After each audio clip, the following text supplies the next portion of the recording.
दोस्तों, मैं सबसे पहले माफी ये चाहता हूं कि आज कई दिनों के बाद हमारी मुलाकात हो रही। अपने ईपीएस बंधुओं से मैं कहना चाहूंगा, आप हमें माफ करना।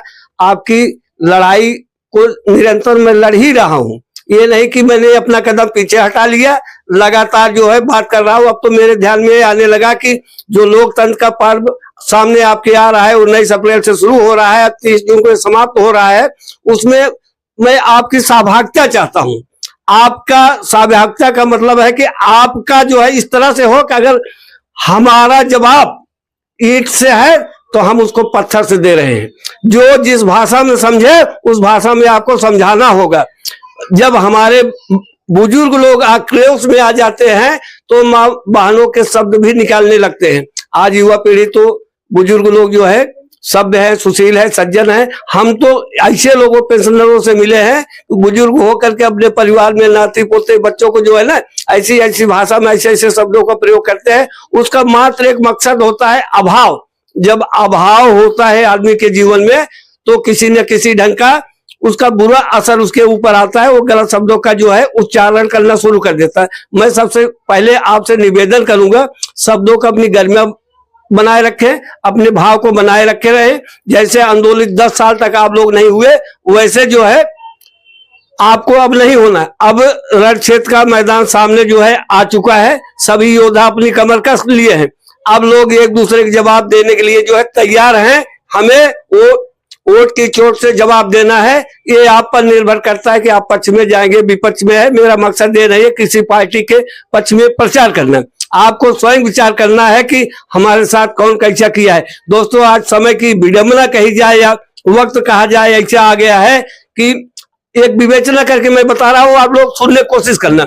विवेचना यह है कि कभी प्रधानमंत्री जी हमारे इतने सक्सेस हो जाते हैं, इतने सक्सेस हो जाते हैं कि बात को मोड़ना शुरू कर देते हैं कि मैं चाय वाला। फिर उसके बाद अगर उनको कोई चोर कह दिया समस्त देश को मैं भी चौकीदार। जो राहुल जी ने कहा था कि मैं चोर, चौकीदार चोर है, ठीक है, उसको उन्होंने कहा कि मैं भी चौकीदार हूं। इस तरह से मोड़ दिया। अब चुनाव आ गया, राहुल जी, लालू जी, तेजस्वी यादव, अखिलेश यादव और जो इंडिया के गठबंधन है ना, लोग इस तरह से मत रहे हैं कि ना जब ये नारा लगाते हैं कि आपकी बात 400 पार, तो रात में सोचते होंगे कैसा होगा बेड़ा पार। भारतीय जनता पार्टी के लोग सोच रहे हैं कि अगर जनता जाग गई, इनका बल पराक्रम पौरुष जाग गया, तो हमारे बुजुर्ग लोग ईपीएस पेंशनर सोचे कि हमारे साथ क्या न्याय हुआ है। जब आदरणीय प्रधानमंत्री जी अपने मंच से कहते हैं कि ये शक्ति स्वरूपा माताओं बहनों की इज्जत के लिए मैं अपनी जान की बाजी लगा दूंगा, तो लोग जो है सुन सुन के कहते हैं अरे वाह मोदी जी, वाह मोदी जी। आपने पहलवान बेटिया का जो है जंतर मंतर पे घसीटा गया, लेकिन अपना सिंगोल की पूजा कराने में राज्याभिषेक में लगे रहे, उस पर आपने कुछ नहीं बोला। मणिपुर जैसे हिंसक घटना होती है एक सैनिक की पत्नी के साथ, लेकिन उसमें आपके मुंह में दही जम जाता है, आप उस पर नहीं बोले।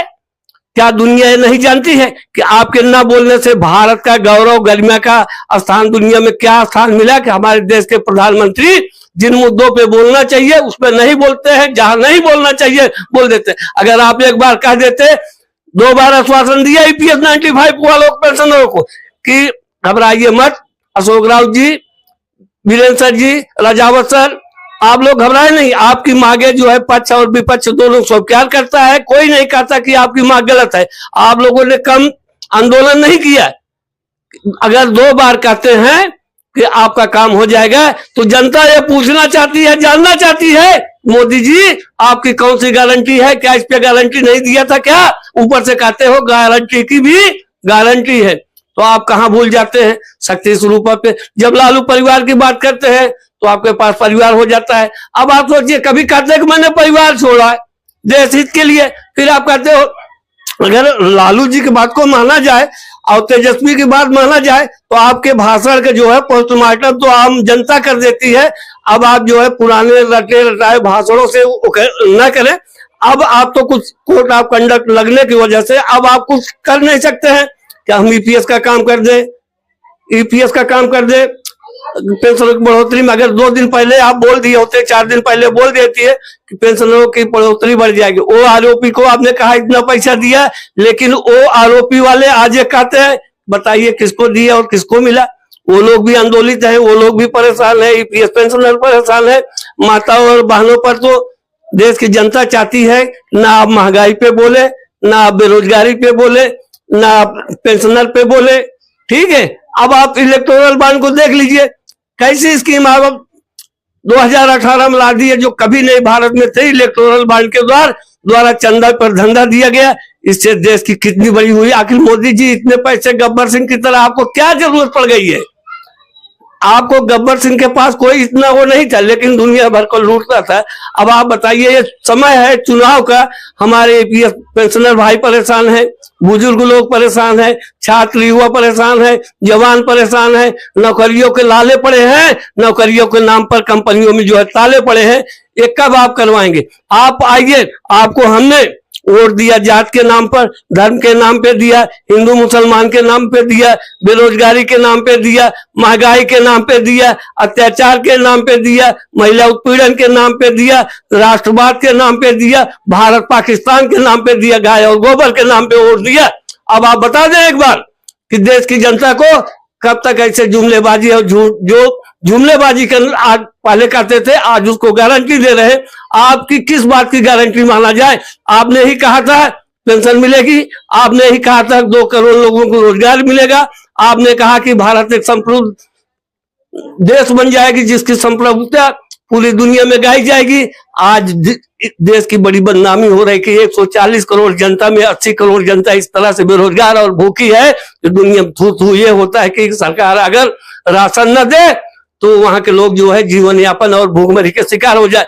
जो रिपोर्ट आई कि हमारे यहाँ 67 लाख बच्चे जो है भूखे हो जाते हैं। आप घूमने के बजाय देश में कुछ काम किए होते, जब जब जरूरत पड़ी या तो आप चुप रहे या तो आप विदेश रहे। आपको एक गौरव प्राप्त होता है कि आप भारत के ऐसे प्रधानमंत्री हैं जो 92 देशों में और 6 महाद्वीपों की यात्रा कर डाली 10 साल में। सूट बूट वाली सरकार अगर जनता कहती है तो ये मैं आपकी बातों का पोस्टमार्टम करता हूँ, विवेचना करके बताता हूँ सत्य के साथ, तथ्य के साथ।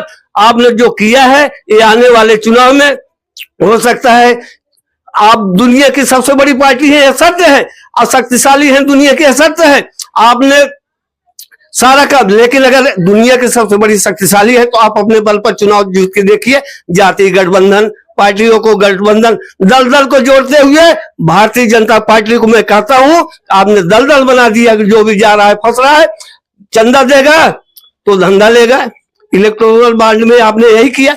अब आपकी पोल खुल चुकी है, जैसा तन दिख रहा है वैसा मन कीजिए, ऐसा वैसा न कोई अब जतन कीजिए। इस उम्र में अब राजनीति करते नहीं है, भजन का समय है, भजन कीजिए। आपको श्रेय देती है देश की जनता की आपने राम मंदिर बनवाया है।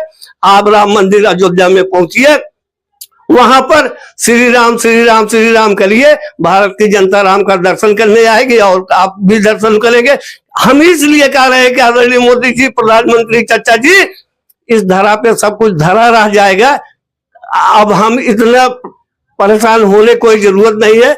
अब युवा राजनीति करने के लिए और हमारे सब राजनीति करने के लिए तमाम पार्टी, तमाम सारे हो चीजें।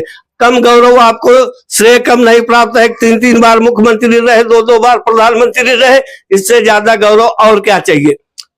तो दोस्तों, हमें आप माफ करना, ये मैं तथ्य बोला हूँ, सत्य के साथ बोला हूँ। आप कमेंट में आप बताइएगा क्या है। आज मोदी जी के सामने चुनौती है OROP पेंशन, NPA वाली पेंशन और आपका ये 95 पेंशनर वाले, जहां पर आप इस पेंशन बुजुर्ग लोग नाराज है।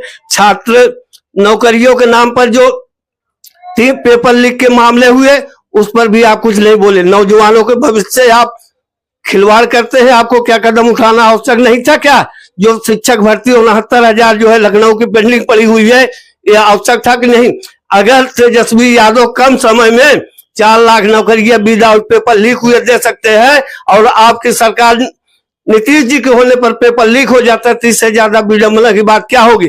आप कभी किस मुद्दे पर वो करेंगे? ये मैं जानता हूं कि सत्य बोल रहा हूं, तथ्य बोल रहा हूं, आपको बुरा लगेगा और लोगों को सुनने में भी बुरा लगे। अगर वसूलों पे अगर जिंदा हो तो जिंदा रहना जरूरी है।